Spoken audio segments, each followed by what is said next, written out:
किसे दे मुताज नहीं और जनाब असगर शाह साहब आप शेर किताबी अंदाज दे विच सैफुल मलूक और चंद बैन नहीं समझ आई मुबिया नहीं समझे आ गई मोटरसाइकिल भी सारे आ गए ने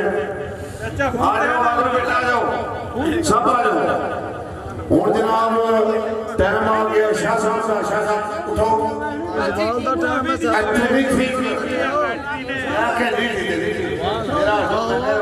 चौधरी गाने का टाइम है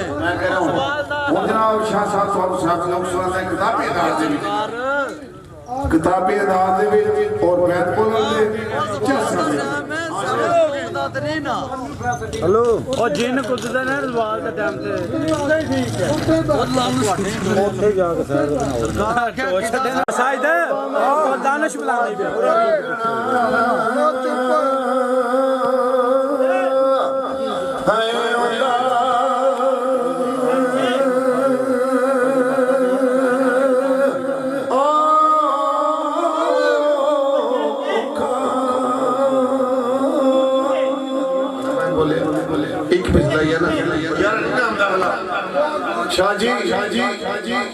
बैंड बोलने में पहले किताबी दाल भी साहब निकला